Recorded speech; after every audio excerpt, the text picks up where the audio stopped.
Bem-vindos, família da AP. E nós estamos aqui no 8º dia dos 10 dias de oração. Famílias fiéis até o fim. Bem-vindas. E eu queria lhe perguntar uma coisa. Vocês são generosos? O tema de hoje fala sobre generosidade, sobre amor ao próximo. E nós queremos, para a nossa primeira meditação, convidar o pastor Josanã Alves para trazer mais uma palavra de conforto para nós. E hoje teremos alguns pastores também falando sobre o distrito. Não saia daí, porque vale a pena estarmos juntos aos pés do Senhor. Seja bem-vindo para mais um dia, para mais um momento e estudarmos a Palavra de Deus. Vamos abrir a Bíblia? Esse é o grande objetivo dos nossos estudos. Eu quero convidá-lo a abrir a Bíblia no livro de Romanos, capítulo 11. Nós vamos ler os versos 33 a 36. Romanos 11, 33 a 36. Mas como fazemos a cada estudo, antes de estudarmos a palavra, vamos fechar os olhos, vamos fazer uma oração. Querido Deus, muito obrigado por mais uma oportunidade de estudar a Tua Palavra. Muito obrigado pela oportunidade de mais uma vez ter a Tua Palavra aberta para falar ao nosso coração que também está aberto. Que o mesmo Espírito que inspirou os escritores bíblicos possa falar de maneira clara e poderosa ao nosso coração. Isso te pedimos em nome de Jesus. Amém. Vamos ler o texto? Romanos 11, 33. Profundidade da riqueza, tanto da sabedoria como do conhecimento de Deus. Quão insondáveis são os teus juízos e quão inescrutáveis os seus caminhos. Quem, pois, conheceu a mente do Senhor? Ou quem foi o seu conselheiro? Ou quem primeiro deu a ele para que ele venha a lhe dever e restituir? Porque dele, por ele e para ele são todas as coisas. A ele, pois, a glória eternamente. Amém. Sempre que você lê um texto bíblico, para compreender o texto, você precisa entender o contexto. O contexto, amigos, é o que vem antes, o que vem após, quem escreveu, para quem foi escrito. E para você entender esse contexto, você tem que entender que Paulo está chegando no auge da carta aos Romanos. Paulo está chegando no auge do que ele escreveu aos Romanos. Até o capítulo 11, ele fez uma teologia muito profunda. Até o capítulo 11, ele fez uma teologia tão profunda que Pedro chega a dizer em sua carta que Paulo escreve coisas difíceis, que as pessoas têm uma certa dificuldade até de compreender, de tão profundo que é o escrito de Paulo. Paulo foi um teólogo excepcional. Paulo falou da justificação, da santificação, da glorificação. Paulo falou do que a cruz fez por você, do que a cruz está fazendo por você, do que a cruz fará por você. Paulo falou da junção da lei e da graça. Paulo falou de como a lei não é capaz de lhe salvar. E agora, nesse ponto, no capítulo 11, ele vai fazer uma transição da teologia para a prática. Até o capítulo 11, lembre-se, ele fala muito de teologia. A partir do capítulo 12 até o final do livro, capítulo 16, Paulo vai para a prática da vida cristã. Então, todo o restante do livro, ele vai falar de como viver na prática o que ele ensinou. Mas o que nós lemos agora, o que acabamos de ler, é Paulo fazendo um louvor de adoração, é um hino. O que você acabou de ler é um hino. Ele escreve um hino. Para sair da teologia para a prática, ele para na adoração. E aqui tem uma coisa muito importante para você entender. Presta bem atenção nisso. Sabem, a teologia é muito importante. A teologia tem um valor incalculável. Mas a teologia tem que estar junto com a adoração.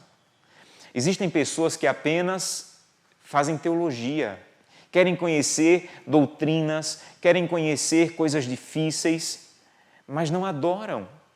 E teologia sem adoração é seca, é vazia, é insípida e não transforma. Por outro lado, querer adorar sem teologia é um perigo maior.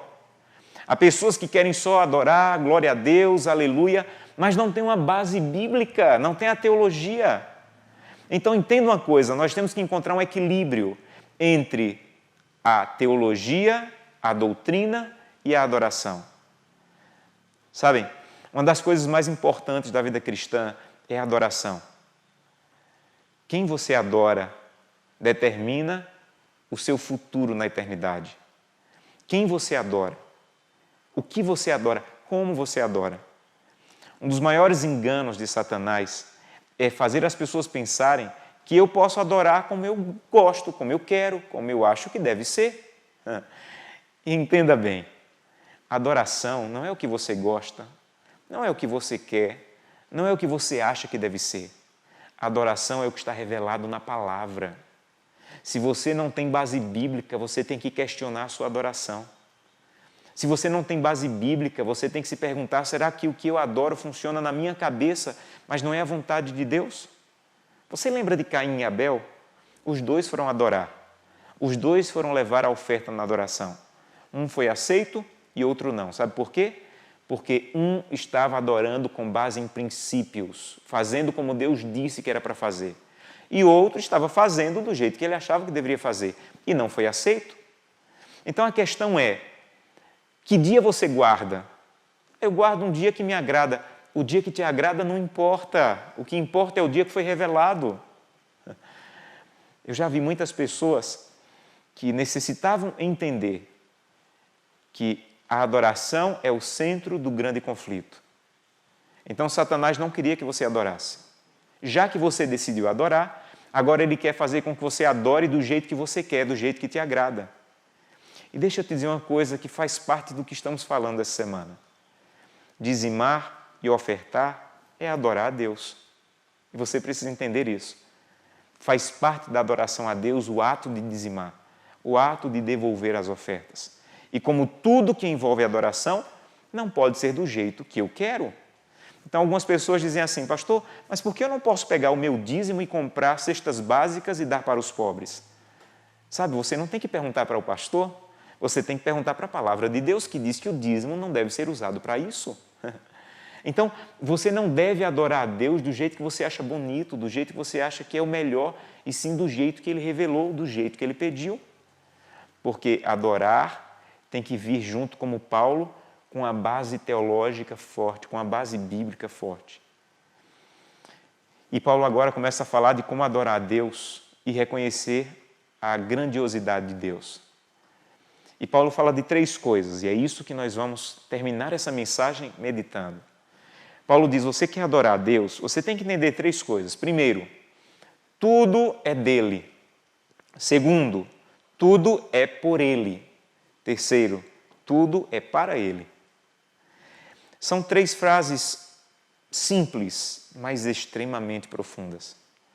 O que Paulo está dizendo é, você nunca vai adorar a Deus se você não reconhecer que tudo é dele.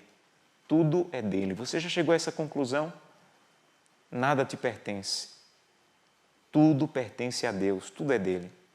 Essa é a parte mais fácil na adoração, porque ela quase que acontece apenas na mente. É uma questão cognitiva, intelectual. Eu reconheço que tudo é de Deus. Perfeito, bom passo, importante passo, mas não é tudo.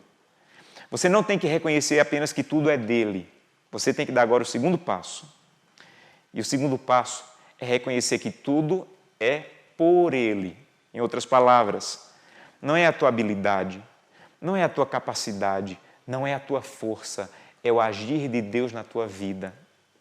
Um dia eu conversei com um empresário e ele me disse, pastor, é impossível um empresário prosperar nesse país sem ser ladrão, sem ser desonesto, sem dar um jeitinho. Sabe o que é que ele estava dizendo? Ele estava dizendo, eu reconheço que tudo é de Deus, mas eu não admito que tudo é por ele. Eu só tenho o que tenho por causa do meu jeitinho, da minha habilidade. Se você dá um jeitinho para conseguir as coisas, sendo desonesto, o que você está dizendo é, Santo Deus, é por minha capacidade, é por meu jeitinho, é por minha força, é por minha sabedoria. E hoje eu quero convidá-lo a dizer, Santo Deus, não é por minha capacidade, Santo Deus. Eu cheguei onde cheguei, não por minha força. Eu cheguei onde cheguei por teu agir. Não é por meu jeitinho, não é por minha formação. Um dia Jesus pregou sobre isso. Ele contou a parábola de um homem que tinha tudo, já era rico, e ele teve uma boa colheita. E ele olhou para a sua colheita e disse: olha o que a minha capacidade e a minha força me conseguiram. Mas onde eu vou guardar tudo o que tenho? Então eu vou destruir tudo o que tenho, esses armazéns, e vou construir o dobro para guardar o que a minha força conseguiu. E a parábola, você lembra, diz: você é um tonto, porque essa noite você vai morrer. E para quem vai ficar o que você tem? Então entenda, o que você tem não é por sua capacidade e sua força, é pelo agir de Deus. Então você necessita entender: 1, tudo é dele. 2, tudo chegou à sua mão pelo agir de Deus em sua vida. E 3, e o mais importante, tudo é para ele. Tudo é dele, tudo é por ele e tudo é para ele. Se você não chegar a essa compreensão, você não vai chegar muito longe na vida cristã. Entenda bem, Deus nunca vai perguntar qual é a marca do seu carro. A marca do seu carro não interessa a Deus. Sabe o que interessa a Deus? A quem você dá carona. Porque o que interessa a Deus não é o que você tem. O que interessa a Deus é o que você faz com o que você tem. É por isso que você tem que reconhecer que tudo é para Ele. Não é para mim, é para Ele. Sabe, Deus nunca vai perguntar: quantos metros quadrados tem tua casa? Quantos metros quadrados tem tua casa? Não interessa a Deus. Sabe o que Deus vai perguntar? Quem você hospedou? Deus nunca vai perguntar quanto você gasta por mês na feira do supermercado. Isso não interessa a Deus. Sabe o que interessa a Deus? Com quem você divide a comida. Porque o que interessa a Deus, repito, não é o que você tem, é o que você faz com o que você tem.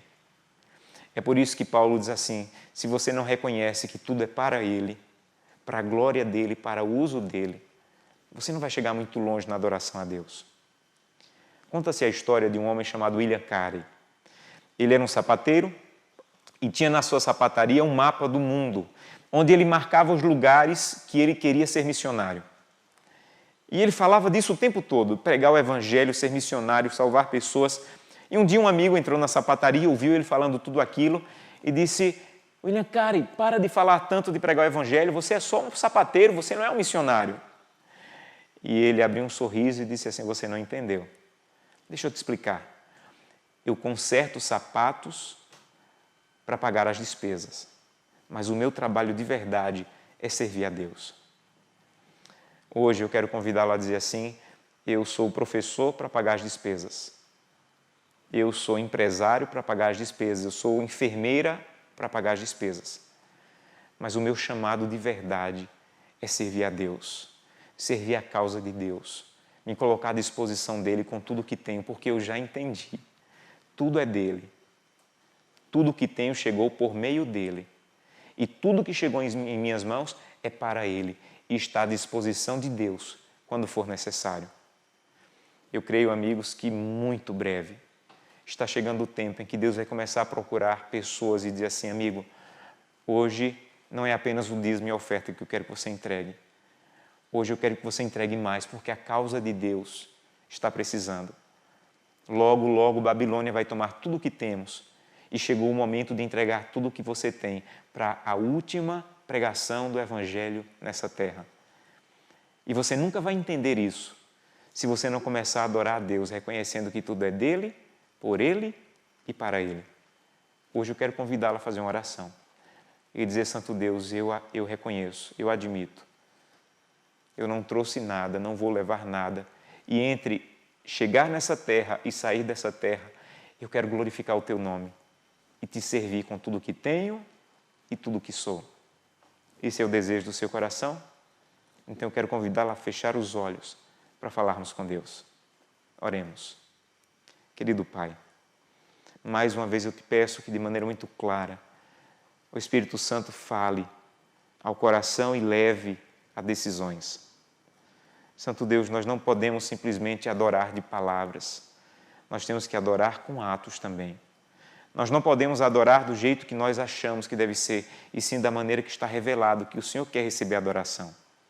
Então ajuda-nos a Te adorar como Paulo fez. Ajuda-nos a reconhecer que tudo é Teu. que tudo vem por tuas mãos e que tudo que temos é para a glória do teu nome. Não nos deixa ficar enganados com o que temos, usando como queremos, mas que possamos ter a força de dizer: Santo Deus é teu. E quando o Senhor necessitar, Senhor, sussurra ao meu ouvido e eu vou te atender. É o que nós te pedimos em nome de Jesus. Amém. Que bênção, pastor Jasonan Alves, mais um tema grandioso para nós. Que bênção tem sido essa semana. E como estão os nossos distritos? Que bênçãos desejamos do Senhor para que 2021 seja um ano poderoso? Fala pra gente, pastores.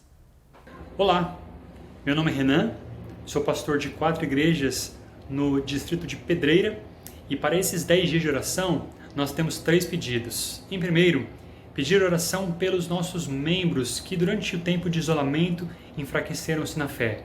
Também pedir que vocês orem pelos nossos idosos, muitos ainda se encontram em isolamento. E em terceiro, pela nossa liderança das 4 igrejas, para que Deus os use, os capacite e possamos ter um ano de muitas vitórias e muitas bênçãos. Obrigado, contamos com as vossas orações. Salmo 46:10 nos diz: aquietai-vos e sabei que eu sou Deus. Sou José Milhomens, do distrito de Jardim Gaivotas. Pedimos que orem por nossos jovens e adolescentes, para que estejam envolvidos na missão. Por cada família, para que perseverem em buscar ao Senhor. Inspirem os filhos a confiar nele, para que estejamos unidos em oração e esforço, a fim de que os necessitados sejam atendidos, que o Evangelho seja levado àqueles que ainda não conhecem a Jesus, que aceitemos o desafio de estudar a Bíblia com uma pessoa, com uma família, que aqueles que se afastaram por alguma razão sejam trazidos de volta ao Senhor e que nós possamos ver esta pandemia ser vencida em nome de Jesus e podermos pregar o Evangelho em sua plenitude. Que Deus seja louvado. Amém, pastor Renan. Amém, pastor José Milhomes. Amém aos outros pastores também que falaram, porque hoje tem sido um dia grandioso por aqui. E você, pastor, que não enviou seu vídeo, ainda há tempo de passar para a gente. Quem sabe no sábado, nosso último dia, a gente faz assim um momento grande de bênçãos, de oração, para que todos saibam quão grande tem sido o Senhor em nossa vida.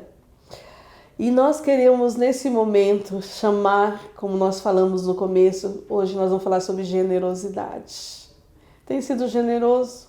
E como 2020 nos solicitou generosidade? E como o mundo foi generoso? E nós queremos hoje, para falarmos um pouquinho sobre o tema dos 10 dias de oração e também interceder por nós, nós vamos chamar a professora Silvana. Ela tem feito um trabalho grandioso aqui e também nas igrejas. Que grupo abençoado! E eu sei que na sua igreja também tem tido generosidade. Silvana, que Deus te abençoe. Olá! Essa semana nós estamos passando pelos 10 dias de oração e hoje o nosso tema é generosidade se aprende em família. E eu quero dizer para você a respeito de uma história da minha vida, uma história pessoal a respeito de generosidade. Quando eu era criança, ali em torno dos meus 6 anos de idade, eu estava na primeira série do ensino fundamental. E a minha mãe era uma mãe muito cuidadosa, uma mãe muito zelosa. E ela preparava lanches deliciosos para colocar na minha lancheira. Ela fazia um bolo, tinha também uma bisnaguinha com algum recheio delicioso. Ela enviava um Danone, um iogurte, enviava também uma pequena sobremesa. Tudo isso dentro de uma lancheira, e nessa lancheira havia também uma toalhinha. Eu estendia essa toalhinha na hora do lanche e ali a minha mãe imaginava que eu faria um pequeno piquenique e comeria o lanche para que eu estivesse bem durante o período de aulas. Isso era a rotina da nossa casa. Todos os dias a mamãe preparava esse lanche com todo carinho. Eu levava minha lancheira e na hora do intervalo minha mãe imaginava que eu comia com os meus amiguinhos. Um dia a professora chamou a minha mãe Eu queria conversar com a senhora porque eu tenho observado que a Silvaninha, ela não tem tomado lanche. Ela divide o lanche com todos os amigos e ela mesma não come. Ela belisca um pouquinho, vai brincar, mas ela não come o lanche. Ela tem dado o lanche dela para todos os colegas que pedem. Eu resolvi te comunicar porque isso pode influenciar no bem-estar dela, no desenvolvimento das atividades da manhã. Então eu gostaria que você soubesse e quem sabe você pode conversar com ela e conscientizá-la de que ela precisa comer pela manhã. Em casa, minha mãe me chamou no dia seguinte, antes de ir para a escola, com a lancheira pronta e ela disse: filha, a mamãe preparou o seu lanchinho e você precisa comer o seu lanchinho. E junto com o seu lanchinho, a mamãe preparou um lanchinho que você pode dar para quem você quiser. Então agora você tem o seu lanche e o lanche dos seus amigos. E você pode dividir com eles à vontade. Mas coma o seu lanche. Eu sempre fui uma criança bastante seletiva com a alimentação. E quem me conhece sabe que eu sou assim ainda hoje. Eu tenho bastante dificuldade na seleção dos alimentos, naquilo que eu quero, naquilo que eu gosto ou não gosto. Mas o fato é que essa atitude generosa que eu tive para com os meus colegas quando criança, ela persistiu. A mamãe continuou fazendo lanches extras por todo o meu período escolar para que eu pudesse compartilhar com quem eu quisesse. Na minha casa, nós tínhamos um modelo para seguir. A minha mãe, ela sempre tinha comida a mais na panela.